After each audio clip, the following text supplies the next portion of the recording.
Corona کے اثرات پوری دنیا پر مہنگائی کی صورت میں نمایاں ہو رہے ہیں۔ اشیاء خوردونوش کی قیمتوں میں عالمی سطح پر اضافہ ہو رہا ہے۔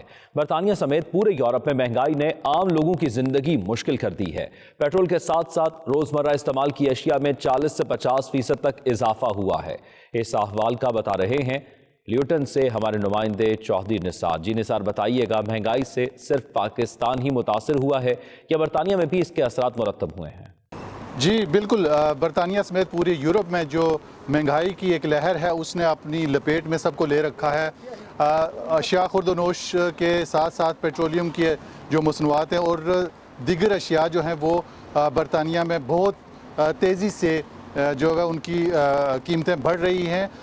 اس وقت ہم لوٹن میں موجود ہیں اور ہم یہاں جو دکاندار ہیں یہاں کے ان سے اور جو کسٹمرز ہیں ان سے ہم جاننے کی کوشش کریں گے کہ جو مہنگائی ہوئی ہے، جو پیٹرول کی قیمت بڑھی ہے، اس سے جو عام روزمرہ استعمال کی اشیاء ہیں ان میں کس قدر اضافہ ہوا ہے۔ یہ پوری دنیا میں ہوا ہے۔ 50 سے 60% جو چیزیں ہیں ان میں اضافہ ہوا ہے اور یہ مزید اضافہ ہوتا جا رہا ہے۔ تو ہم یہاں کے جو مقامی دکاندار ہیں ان سے ہم جاننے کی کوشش کرتے ہیں کہ کس حد تک اس مہنگائی نے جو عام کسٹمر ہیں ان کو متاثر کیا اور چیزیں کس طرح سے مہنگی ہو رہی ہیں اور کیا امکانات ہیں فیوچر میں۔ یا یہ دیکھتے ہیں یہ کیا کہتے ہیں۔ Price rises have affected everyone all over the world. In the UK, partly because of Brexit and partly because of Corona, we've had massive issues with attaining resources. A lot of our things aren't turning up, and things that are turning up, the prices are being raised sometimes £1 a day. Our oil, we've gone from £16 a gallon to £24 a gallon in the space of a few months. اس دفعہ جنوں مہنگائی تقریباً بہت زیادہ ہے، 70-80% مہنگائی بہت زیادہ ہوئی گئی ہے۔ تقریباً میٹ نہیں، لیمب نہیں پرائساں بھی کافی 3-4 پاؤنڈ ایک سال پہلے 9 پاؤنڈ 10 پاؤنڈ سے اس طرح 13 پاؤنڈ 14 پاؤنڈ 15 پاؤنڈ تک بھی گئی ہے۔ اس طرح شیپ نہ اس طرح چکن کی پرائساں بھی تو 1-2-3 پاؤنڈ جڑا نا کافی اوپر چلی گئی ہیں۔ تو مہنگائی اس دفعہ جڑا نا بہت زیادہ ہے اوپر، مثلاً یہ سمجھی گنو کہ تساں 90% مہنگائی جڑا نا اس سال بہت زیادہ ہو رہی ہے۔ Within this year, I think all the products, from chicken to meat to dry fruits to dry veg to lentils to spices, everything's gone up by at least 50%, to my understanding, which is very difficult for people for day-to-day shopping. And I mean, it's getting worse. And petrol prices increases doesn't help. It's like one problem after the other, and it has a knock-on effect on us as well. There's fewer customers who come out to shop. Their spending budget is less, and it has a total knock-on effect on the rest of the economy.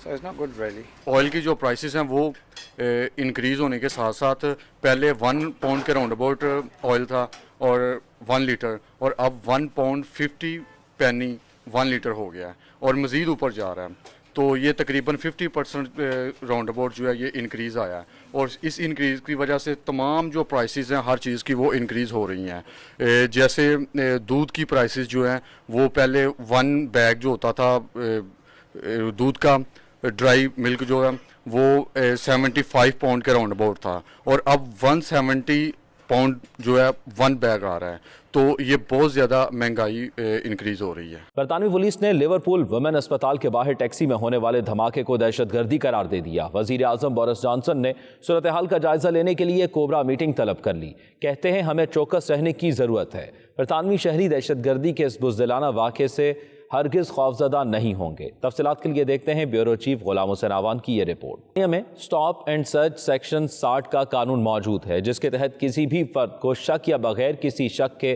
Police روک کر تلاشی لے سکتی ہے۔ اس قانون میں ترمیم لانے کے لیے ہاؤس آف لارڈز کے اندر تجاویز پیش کی جا رہی ہیں۔ اس حوالے سے ہاؤس آف لارڈز برطانیہ کے رکن لارڈ قربان حسین کہتے ہیں اس قانون کو اقلیتوں کے خلاف استعمال کیا جا رہا ہے۔ جن لوگوں کو پوچھ گچھ کے لیے روکا گیا یا بلایا گیا ان میں سے زیادہ تر کا تعلق اقلیتوں سے ہوتا ہے۔ برطانیہ میں پبلک امنڈمنٹ ایکٹ سیکشن 60 کے تحت پولیس کو یہ اختیار ہے کہ وہ کسی بھی بندے کو کسی بھی علاقے میں کسی ریزنیبل سسپیشنز یا اس کے بغیر کھڑا کر کے اس کی تلاشی لے سکتی ہے۔ پولیس اور گورنمنٹ کے اپنے اعداد و شمار کے مطابق 2019 اور 2020 میں جو ریسرچ کی گئی ہے اس میں پتہ چلتا ہے کہ اسٹاپ اینڈ سرچ کے تحت اگر 1000 بندہ کھڑا کیا گیا ہے تو اس میں 6 سفید فام ہوتے رہے ہیں، جبکہ 54 کا تعلق ایتھنک مائنارٹی سے ہوتا رہا ہے۔ ظاہر بات ہے کہ اس سے پتہ چلتا ہے کہ یہ قانون ایتھنک مائنارٹیز کے خلاف استعمال ہو رہا ہے۔ اب ہاؤس آف لارڈز کے اندر اس میں ترمیم پیش کی گئی ہے جو کہ لبرل ڈیموکریٹ لارڈ پیڈک کی طرف سے پیش کی گئی ہے، اور اس ترمیم کے تحت گورنمنٹ سے یہ کہا گیا ہے کہ وہ پولیس کو یہ اختیار تو ضرور قائم رکھیں کہ کسی ریزنیبل سسپیشنز، کسی ریزنیبل شک و شبہات کی بنیاد پہ وہ کسی کو کھڑا کر کے اس کی تلاشی تو ضرور لے سکتے ہیں، لیکن جو ان کو اختیار ہے کہ بغیر کسی ریزنیبل سسپیشنز کے وہ اختیار واپس لیا جائے۔ یہ جو قانون سازی کا عمل ہے یہ first reading, second reading, committee stage سے گزر چکا ہے، اور اگلی سٹیج پر جا کر کے اس میں ووٹنگ ہونے کا عمل جو ہے وہ ہوگا۔ یہ ووٹ ہاؤس آف لارڈز کے اندر ہوگا دسمبر میں۔ برمنگھم میں اقبال اکیڈمی کے زیر اہتمام فکر اقبال کے عنوان سے تقریب منعقد ہوئی، جس میں معروف پاکستانی اداکار، پروڈیوسر، ڈائریکٹر اور صداکار ضیاء محی الدین نے بطور مہمان خصوصی شرکت کی۔ مقامی شعراء کرام نے علامہ اقبال کے کلام کو ترنم کے ساتھ پیش کر کے خوب داد وصول کی۔ ادبی رنگوں سے سجی تقریب کا احوال جانتے ہیں برمنگھم سے عابد کاظمی کی اس رپورٹ میں۔ برمنگھم میں شاعر مشرق، مصور پاکستان، حکیم الامت ڈاکٹر علامہ محمد اقبال کی یاد میں ایک خوبصورت شام اقبال اکیڈمی برطانیہ کے زیر انتظام مقامی چرچ کے کمیونٹی ہال میں منعقد ہوئی، جس کے مہمان خصوصی دنیائے ادب کی عظیم شخصیت، پاکستانی نژاد برطانوی اداکار، ہدایت کار، پروڈیوسر اور اردو دان ضیاء محی الدین تھے۔ ضیاء محی الدین نے اپنے منفرد و مخصوص انداز اور لب و لہجہ میں مفکر پاکستان کو زبردست خراج عقیدت پیش کیا۔ ملت کو اطلاعات کی حالت میں چھوڑ کر کس لیے مر گئے؟ فرمایا میرا مطلب ہے کیسے مر گئے؟ ہم نے کہا بس حکیموں ڈاکٹروں کی دوا کھا کر مر گئے۔ مگر آپ کو اس سے کیا مطلب ہے؟ آپ ان کی شخصیت اور شاعری پر کچھ بولیے۔ کہنے لگے ٹھیک ہے، ہاں ہاں ہاں، اچھا کیا نام کیا تھا؟ آئی کیو بال کیا؟ ہم نے کہا بابا آئی کیو بال نہیں، اقبال، اقبال یاد کر لو، اقبال۔ اس موقع پر مقامی خاتون صوفی سنگر رابی پیرزادہ نے علامہ اقبال کی شاعری کو ترنم اور سازندوں کے ساتھ گا کر شرکاء کو بے حد محظوظ کیا۔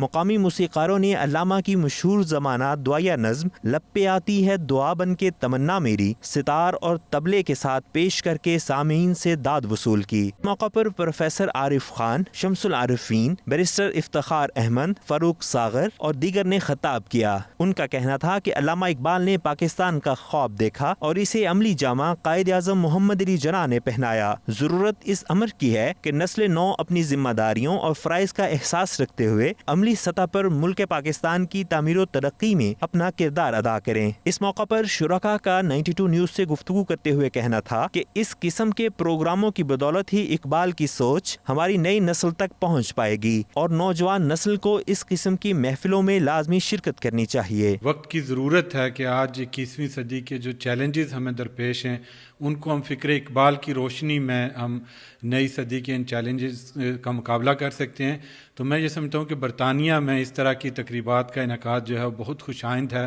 اس سے ایک تو ہماری جو نوجوان نسل ہے اس کو اپنے ماضی کے ساتھ، اپنی روایات کے ساتھ اور اپنے جو ہے وہ اپنی روایات اور اپنے عقیدے کے ساتھ جڑا رہنے کا ایک موقع ملتا ہے، اور اس کے ساتھ ساتھ ہمیں جو مستقبل کے چیلنجز ہیں، اس لیے کہ اقبال کہ شاعری جو ہے اس کو کسی ایک زمانے تک کسی خاص خطے تک محدود نہیں کیا جا سکتا. اقبال کی شاعری آفاقی ہے. کہ علامہ اقبال اپنی آنے والی نوجوان نسل کو مستقبل کا استعارہ کہتے ہیں اور ہمیں ان سے استفادہ کرنا چاہیے. نوجوان نسل کو علامہ اقبال کے اس کلام سے زیادہ شناسائی حاصل کر کے اور اپنے مستقبل کی راہوں متعین کرنی چاہیے. آج اقبال ڈے منایا گیا.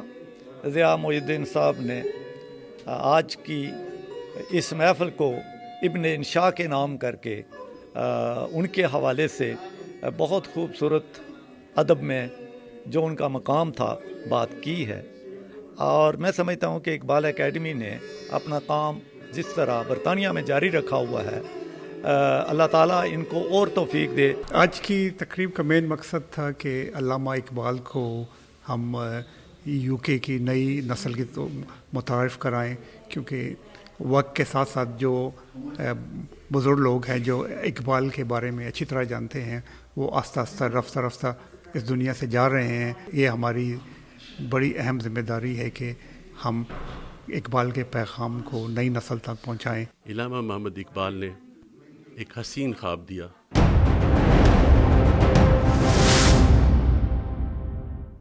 ہم نے یہ انوگریشن کیا ہاتھ رکھ کے، ٹیکنالوجی آگے بڑھ گئی ہے، تو میں حیران ہوں کہ یہ جو اپوزیشن ساری یہ ٹیکنالوجی کا کیوں نہیں ووٹنگ کے پر استعمال کر رکے ہوئے ہیں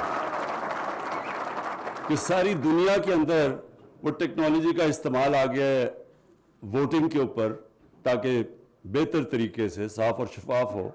لیکن یہ مجھے حیرت ہے کہ ہماری اپوزیشن کو پتہ نہیں اس پہ کیا پرابلم آ رہی ہے، مشین سے ڈرے ہوئے ہیں، پتہ نہیں کس چیز سے. میں جی سب سے پہلے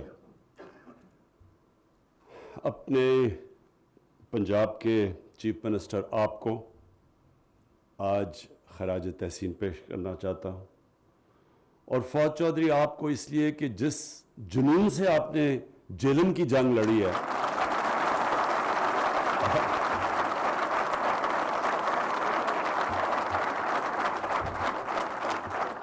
اور اپنی ساری ٹیم کو، اپنی پلاننگ منسٹر کو اسد عمر کو، کہ جس طرح ہم نے کوشش کی برے حالات کے اندر، برے حالات آپ سب جانتے ہیں، خیر یہ تو کوئی اچھا آج کل ٹیکنالوجی اور بھی ایسی ہو گئی ہے کہ آپ جھوٹ ہی نہیں بول سکتے. کوئی بھی آ کے وزیر اعظم، وزیر اعلیٰ کوئی غلط چیز کہے، وہ 2 منٹ میں آپ اپنے موبائل فون کے اوپر وہ چیک کریں اور وہ گوگل کر کے آپ پتہ چلوا سکتے ہیں. تو یہ بڑی اچھی چیز ہے. تو اس لیے یہ وہ دور ہے جب لوگوں کو بڑے آرام سے پتہ چل جائے گا کہ کس نے کیا کام کیا. حکومت جب آئی تو کیا حالات تھے، وہ آپ اپنے موبائل فون کے اوپر پتہ چلوائیں کہ کیا پاکستان کی تاریخ کا سب سے بڑا خسارہ تھا، آپ کا موبائل فون بتا دے گا کہ تھا. کیا بیرونی خسارہ سب سے بڑا تھا، وہ کہے گا تھا. کیا سب سے زیادہ قرض کی قسطیں واپس کرنی تھی کسی حکومت کو، اس حکومت سے زیادہ کسی نے کی ہے، وہ کہے گا نہیں، یہ سب سے زیادہ اس حکومت نے ملک کو سنبھالا جب سب سے برے حالات تھے. اس کے باوجود ہماری کوشش یہ تھی کہ جیسے جیسے ہم تھوڑا سا سنبھلیں تو ہماری پوری کوشش ہوگی کہ کیسے ہم نے اپنے ملک میں لانگ ٹرم ڈیولپمنٹ کرنی ہے. دیکھیں ملک آگے کیسے بڑھتے ہیں، جب وہ آگے اپنی آنے والی نسلوں کا سوچتے ہیں. وہ آنے والی الیکشن کا نہیں سوچتے، وہ یہ سوچتے ہیں کہ ہمارے بچے ہیں 60% پاکستانی اس وقت 25 سال کی عمر سے کم ہیں، ان کے لیے ہم نے کیا کرنا ہے. اور یہ جو چائنا آپ دیکھ رہے ہیں دنیا کی دیکھتے دیکھتے 30 سالوں میں کہاں سے کہاں پہنچ گیا، اس کی سب سے بڑی وجہ یہ کہ جو چائنا کی لیڈرشپ تھی انہوں نے دور کا سوچا. سب سے پہلے انہوں نے سوچا کہ کیسے ہم نے اپنے لوگوں کو غربت سے نکالنا ہے، اور پھر انہوں نے سوچا وہ کون سے ڈیولپمنٹ پروجیکٹس ہیں جو چائنا کو آگے لے کے جائیں گے. تو جب تک آپ کے اندر یہ سوچ نہیں ہوتی قوم آگے نہیں بڑھ سکتی. قوم اگر صرف الیکشن کا ہی سوچے کہ اچھا جی میں نے الیکشن جیتنا ہے، اب سے لے کے تو میں یہ میٹرو بنا دوں تاکہ وہ 5 سال پہلے پھر میں کوئی اربوں روپیہ اس پہ خرچ کر کے تو میں الیکشن جیت جاؤں. قوم آگے نہیں بڑھتی ایسے. تو مجھے جو فخر ہے جس چیز پہ کہ ہماری حکومت نے اپنی آنے والی نسلوں کا سوچا بنسبت کے اگلے الیکشن کا سوچنے کا. اور تو جب آپ آگے کا سوچتے ہیں تو سب سے پہلا چیز آپ کیا سوچیں گے کہ پاکستان کو پانی کی ضرورت ہے. ہماری آبادی جتنی بڑھتی جا رہی ہے, ہمارے پاس زمین بھی ہے لیکن ہمارے پاس پانی کی آگے کمی آنے والی ہے. ہماری جو اناج کی ضروریات ہیں وہ اتنی تیزی سے بڑھ رہی ہیں صرف اس لیے کہ پاکستان جب بنا تھا, جو ہمارا اب جو پاکستان ہے, ویسٹ پاکستان تب تھا, اس کی ساری آبادی 4 کروڑ سے بھی کم تھی. آج پاکستان کی آبادی پہنچ گئی ہے 22 کروڑ پہ. تو اتنے زیادہ لوگوں کے لیے ہم نے اناج پیدا کرنا ہے. اس کے لیے ہمیں اور زمین چاہیے. زمین ہمارے پاس ہے لیکن ہمارے پاس پانی کی کمی ہے. تو اس کے لیے پہلی دفعہ 50 سال میں پہلی دفعہ 3 بڑی ڈیمز بن رہی ہیں, اور انشاءاللہ اگلے 10 سال میں 10 ڈیمز بن رہی ہیں. 10 ڈیمز, یہ پہلی دفعہ اس ملک کی تاریخ میں آگے کا کسی نے سوچا, کیونکہ یہ ڈیمز 40 سال پہلے سے پلاننگ ان کی ہوئی تھی. جس طرح بھی فواد نے کہا کہ یہ جو نہر بنی ہے یہ 1906 میں سوچا تھا نہر بنانے کا. تو یہ کیوں نہیں سوچا گیا کہ یہ ہمارے لیے پانی اتنا بڑا ضروری ہے, ہمارے آنے والی نسلوں کے لیے, ہمارے علاقے پڑے ہوئے ہیں. تو کبھی سوچا نہیں, اس لیے کہ صرف اگلے الیکشن کا سوچا. اس لیے مجھے فخر ہے اپنی ٹیم پہ, اپنی پلاننگ پہ کہ ہم آگے کا سوچ رہے ہیں. کسی نے سوچا تھا پاکستان میں درخت اگانے کا؟ ہم نے جب شروع کیا 2013 میں درخت اگانے کے لیے, مذاق اڑایا گیا ہمارا. کسی نے یہاں تو درخت کٹے ہیں, جنگلات ختم کر دیے ہمارے. ہم بچپن میں میں نے اپنی آنکھوں سے یہ چھانگا مانگا, یہ چونیاں, یہ کندیاں کا جنگل, چیچاوتی, یہ بڑے بڑے جنگل ہوتے تھے. یہ انگریز بنا کے چھوڑ کے گئے تھے. ہم نے وہ جنگلوں کو بھی تباہ کر کے رکھ دیا. ہم نے کوئی نئے جنگل ہی نہیں بنائے, ہم نے نیشنل پارکس نہیں بنائی. ہم نے جو موجودہ, اور یہی نہیں سوچا کہ جب اب لاہور ہے, میں لاہور میں بڑا ہوا ہوں, پیدا لاہور میں, بڑا لاہور میں. لاہور تو سٹی آف گارڈنز کہا جاتا تھا. لاہور کی آب و ہوا زبردست, نلکے کا پانی, میٹھا پانی پیتے تھے سب. کسی نے سوچا نہیں پچھلے 20 سال میں جو انہوں نے درخت کاٹے ہیں لاہور میں. اب ذرا دیکھیں لاہور کے لوگوں کا کیا حال ہوا ہے.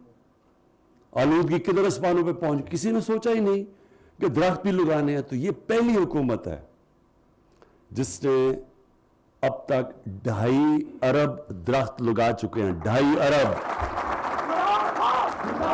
اور اگلا اور انشاءاللہ ہمارا ٹارگٹ ہے 10 ارب کا. اچھا آپ یہ سوچیں کہ پاکستان کی دنیا نے تعریف کن چیزوں پہ کی ہے. لیکن ہم اپنی تو تعریف کرتے رہتے ہیں.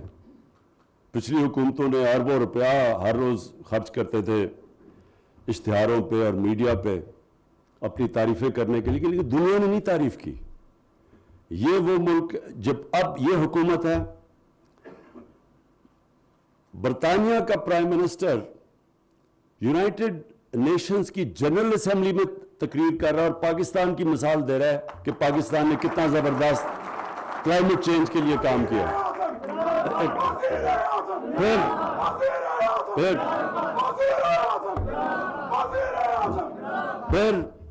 پھر 100 سال میں ایک دفعہ اتنا بڑا دنیا میں بحران آیا جو کہ کرونا کی وجہ سے آیا. اس 100 سال میں یہ دنیا میں 100 سال کے بعد اتنا بڑا کرائسس آیا, بحران آیا.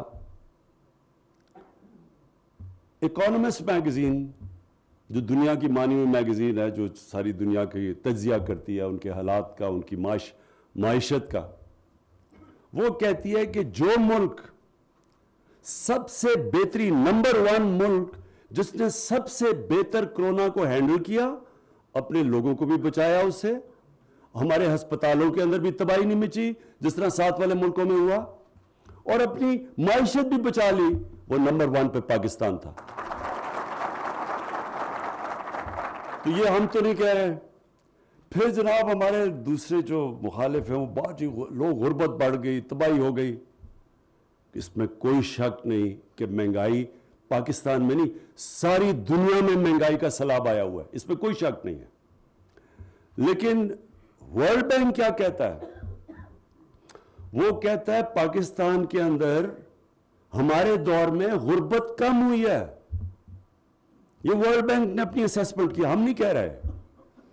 کہنے کا مطلب یہ ہے کہ مشکل وقت ہے، لیکن انشاءاللہ آپ کو یہ پورا اعتماد ہونا چاہیے کہ یہ جو آپ کی حکومت ہے، جس طرح کرونا سے اب تک آپ کو بچایا ہے، جس مشکل حالات میں مشکل فیصلے کیے، جس طرح ہم نے ایک ادارہ بنایا NCOC اور سارے ملک کو اکٹھا کر کے فیصلے کیے، اور جس طرح آج ہم بڑے فخر سے کہتے ہیں کہ ہم دنیا میں وہ ملک ہیں جو 100 سال میں ایک اتنا بڑا بحران آتا ہے جو ہم سب سے بہتر نکلے. انشاءاللہ آگے بھی اپنے ملک کو یہ جو مہنگائی کا سیلاب یہ باہر سے آ رہا ہے. تیل کی قیمتیں دگنی ہو گئی ہیں 3 مہینے میں. خدشہ یہ ہے کہ وہ اور بھی بڑھے گا. باہر سے جو چیزیں ہم لیتے ہیں سب مہنگی ہو گئی. جو فریٹ ہے یعنی جو باہر سے چیزیں کشتیوں پہ پاکستان میں آتی ہیں وہ اس کی قیمت کچھ 6 گنا زیادہ بڑھ گئی ہے. یہ صرف سردیوں تک ہے، کیونکہ ہوا کیا کرونا میں جب سارا دنیا کے اندر لاک ڈاؤن لگائے گئے، لاک ڈاؤن کی وجہ سے یعنی جب آپ نے اکانومی بند کر دی تو وہ سپلائی کا مطلب تجارت کے اندر افیکٹ ہو گیا، اور اس سے ساری دنیا کے اندر مسئلے پنے، چیزیں غائب ہو گئی، کھانے پینے کی چیزیں سب مہنگی ہو گئی. تو یہ کبھی کبھی اس طرح بحران آتا ہے. آپ انشاءاللہ، مجھے پتہ ہے لوگوں کو مشکل ہے، لیکن انشاءاللہ ہم نکالیں گے. اور ایک آنے والے دنوں میں اتنا بڑا ہم ایک پروگرام لے کے آ رہے ہیں کہ صرف اور صرف اس کا مقصد یہ ہوگا کہ ہمارے عام آدمیوں کی جو مشکلیں پڑی ہوئی ہیں ان کی ہم مشکلیں آسان کریں. ایک بڑا پیکج لے کے آ رہے ہیں، وہ انشاءاللہ آنے والے دنوں میں آئے گا.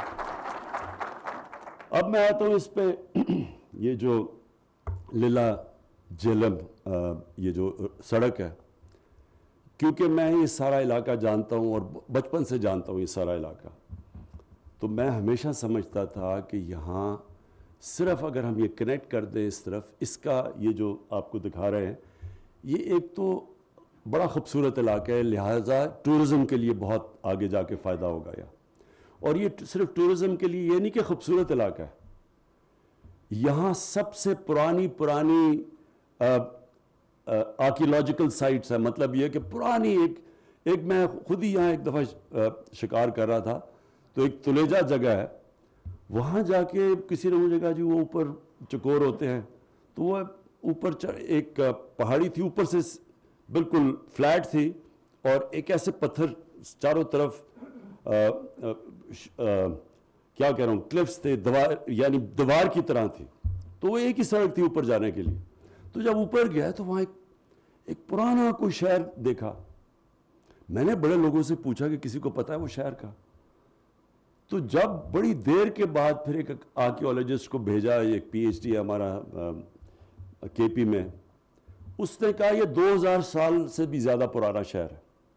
تو ہم کسی کو اس طرح کی سارا یہ جو سالٹ رینج ہے اس میں ساری پرانی جگہیں، البرونی جس نے دنیا کا بہت بڑا مسلمان سائنٹسٹ تھا، اس نے آ کے یہاں نندنا فورٹ کے اوپر بتایا تھا کہ دنیا کا یہ جو سرکمفرنس ہے وہ کیا ہے. یعنی یہ ایسی جگہ ہیں. تو ایک تو اس سے وہ فائدہ ہوگا، لوگوں کو فائدہ ہوگا اس میں، اور یہ سارا علاقہ ایسا، یا مدنیات بڑی ہیں، یہ انشاءاللہ وہاں انڈسٹری بھی بڑھے گی. تو اس سڑک کے آگے بڑے فائدے ہیں. لیکن میں جو آج خاص آپ سب کے سامنے چیز رکھنا چاہتا ہوں وہ یہ کہ ہمیں بتایا گیا کہ جناب بڑے ہمارے دور سے پہلے سڑکیں بنی. وہ جو پچھلے جو آج کل لنڈن میں بیٹھے ہوئے ہیں اور وہاں سے کہتے ہیں بار بار دکھ ہزار کرتے ہیں کہ دیکھیں پاکستان کے حالات بہت برے ہیں، تو وہ اپنے آپ کو شیخ سوری بھی کہتے تھے سڑکوں بنانے پہ. تو یہ آج ذرا دیکھیں کہ اور یہ میں اسے پنجاب کو بھی داد دیتا ہوں اور اپنے NHA کو بھی داد دیتا ہوں. نون لیگ کے 3 سالوں میں 645 کلومیٹر سڑک بنائی گئی. تحریک انصاف کے 3 سالوں میں 1750 کلومیٹر سڑک بنائی گئی. اور جو ابھی تک 5 سال میں ٹینڈر ہو چکے ہیں، نون لیگ کے جو ٹینڈر ہوئے تھے وہ 2317 کلومیٹر تھی. ہمارے اب تک جو 3.5 سال میں ٹینڈر ہو چکے ہیں وہ ہیں 3238 کلومیٹر. لیکن یہ کہانی نہیں ہے، اس سے زیادہ جو میں آپ کو کہانی بنانا چاہتا ہوں وہ یہ ہے. اور یہ آپ کو پتہ چلے گا کہ فرق کیا ہے ایک حکومت جب اوپر حکمران کرپٹ ہوتے ہیں اور ایک حکومت جو کرپٹ نہیں ہے، وہ عوام کو اس کا کیا فائدہ ہے. کئی دفعہ لوگ کہتے ہیں جی کرپشن کا، اچھا جی کرپشن لگائی ہوئی ہے، ہمیں اس سے کیا، ہمیں تو جی یہ چاہیے، روٹی چاہیے وغیرہ وغیرہ، اس طرح کی باتیں کرتے ہیں. دیکھیں آپ آج سارے جیلم سے آئے ہوئے، میری ایک بات یاد رکھ لینا، کبھی وہ ملک ترقی کر ہی نہیں سکتا جس کے حکمران اور جس کے وزیر کرپشن کرتے ہیں، وہ کبھی آگے نہیں بڑھ سکتا. کبھی وہ ملک جس میں قانون کی بالادستی ہو، جدھر حکمران کرپشن نہ کر سکیں، جدھر قانون اور ادارے اتنے مضبوط ہوں، ادھر کبھی غربت نہیں ہوتی. غربت ان ملکوں میں ہوتی ہے جدھر حکمران پیسہ چوری کرنا شروع کرتے ہیں. اب یہ جو اب سڑکوں کی میں جو آپ کو بتانے لگا ہوں، یہ ذرا دیکھیں. آج ہے 2021، 2013 میں اور 2021 میں آپ خود ہی سوچ لیں کہ کتنی مہنگائی آئی ہے. 2013 میں 21 میں ہر چیز مہنگی ہو گئی ہے، ہر چیز مہنگی ہوئی ہے.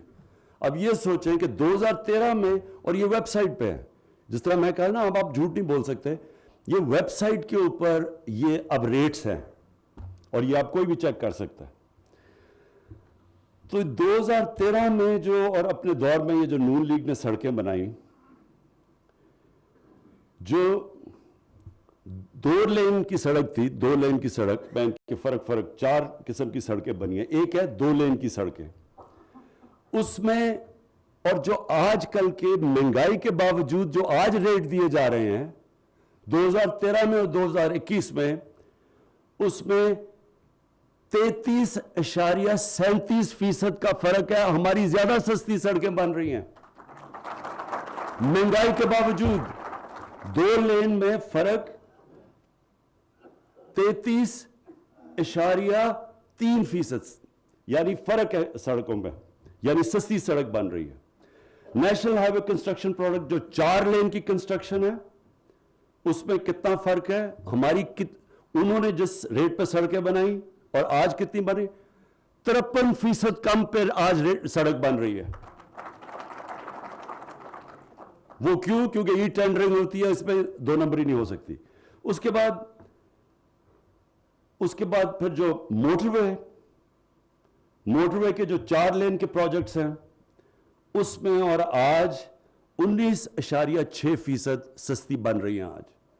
تو میں صرف آپ کو یہ کہنے کی کوشش کر رہا ہوں کہ آپ یہ خود سوچ لیں کیوں ہم نے زیادہ سڑکیں بنائی ہیں. کیونکہ ہم نے پیسہ بچ گیا. اور اگر ان کا اور آج کا کمپیئر کریں کہ ہم نے کتنا پیسہ، اگر ہم اس ریٹ پہ سڑک بناتے تو مزید ہمیں کتنا پیسہ خرچ کرنا پڑنا تھا، 1000 ارب روپیہ.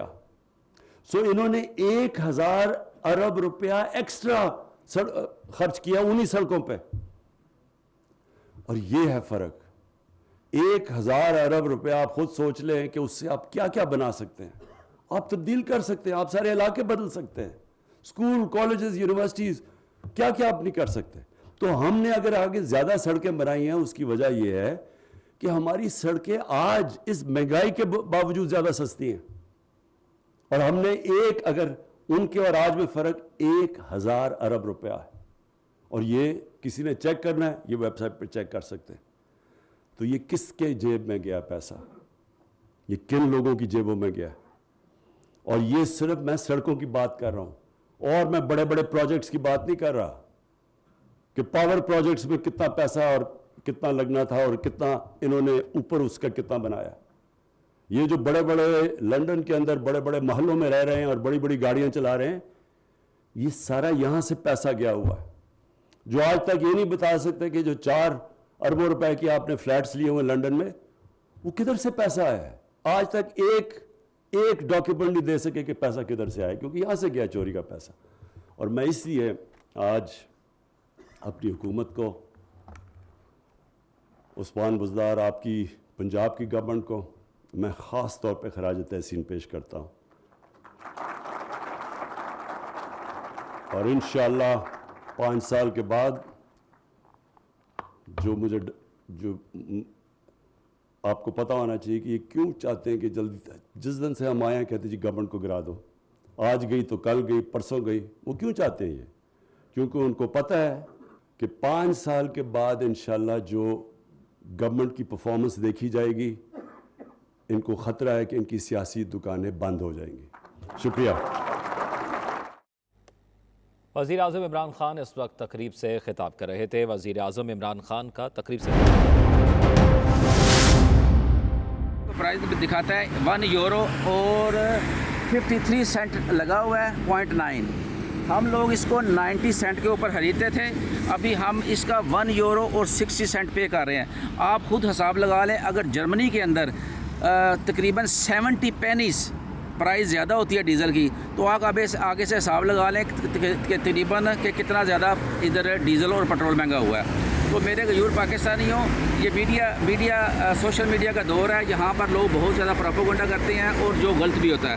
میں آپ سب کو یہ بتانا چاہتا ہوں کہ پاکستان ایک بہت اچھی سمت میں جا رہا ہے, اور آپ سب دعائیں کریں اللہ پاک اس زبردست ملک کو جو اللہ تعالیٰ نے ہمیں اسلام کے نام پر دیا, ہم اس کے لیے دعا گو ہیں. اور یہ آپ لوگوں کو پتہ ہے کہ تقریباً پچھلے 72 سال سے یہ ملک کرائسس کے اندر چل رہا ہے.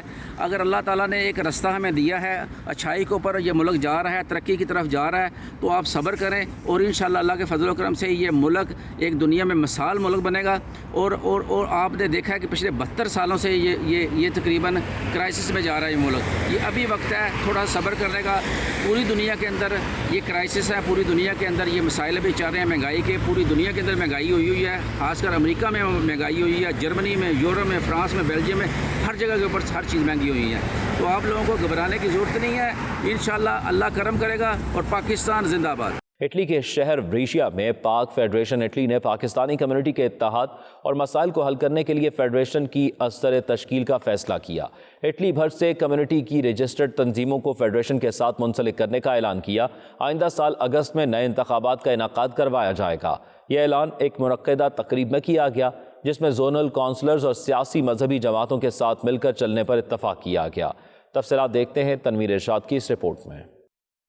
یورپ میں سب سے زیادہ پاکستانی کمیونٹی والے ملک اٹلی میں اوورسیز پاکستانیوں کی مشکلات کو حل کرنے فیملی ویزے کمیونٹی سینٹرز کا قیام اور اوورسیز کمیونٹی کو ایک پلیٹ فارم پر اکٹھا کرنے کے لیے پاک فیڈریشن اٹلی نے فیڈریشن کی ازسر نو تشکیل کا فیصلہ کر لیا. اس سلسلے میں تقریب کا اہتمام کیا گیا, جس میں کمیونٹی کی سرکردہ شخصیات نے شرکت کی. تقریب سے پاک فیڈریشن اٹلی کے سابق چیئرمین چودھری امجد حسین رولیا کا کہنا تھا کہ پاکستانی کمیونٹی کے فیملی ویزے ڈاکومنٹس کی تجدید کے مسائل کو دیکھ کر پریشانی ہوتی ہے. ان مسائل کے حل کے لیے مشترکہ پلیٹ فارم پر مل کر چلنے کی ضرورت ہے. اس موقع پر پاک فیڈریشن اٹلی کے صدر چودھری بشیر امرا کا کہنا تھا کہ فیڈریشن ایک ایسا پلیٹ فارم ہے جہاں پہلے بھی کمیونٹی کے مسائل حل ہوتے رہے ہیں, لیکن سب کو متحد ہو کر کمیونٹی کے مسائل کے حل کے لیے کوششیں کرنا ہوں گی. پاک فیڈریشن اٹلی کے جنرل سیکرٹری آصف رضا کا کہنا تھا کہ فیڈریشن ہی کمیونٹی کا وہ واحد ادارہ ہے جو کہ نہ صرف اطالوی اداروں میں رجسٹرڈ ہے, بلکہ پاکستانی ادارے بھی اس کی اہمیت اور افادیت سے بخوبی واقف ہیں. فیڈریشن کی آواز کو ہر سطح پر توجہ سے سنا جاتا ہے.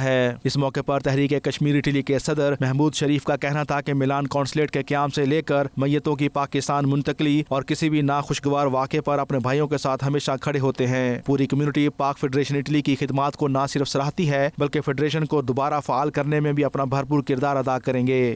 جیسا کہ آپ سب کے علم ہے کہ آج پاک فیڈریشن کے سارے جو مطلب یہاں موجود تھے, کمیونٹی کی وہ شخصیات جو پاک فیڈریشن کے اس نظام کو آگے لے کر جانا چاہتی ہیں, الحمدللہ وہ ساری موجود تھی. انہوں نے یہ تہیہ کیا ہے کہ انشاءاللہ پاک فیڈریشن کی اس چھتری کے نیچے ہم اس جدوجہد کو جو کئی سالوں سے جاری تھی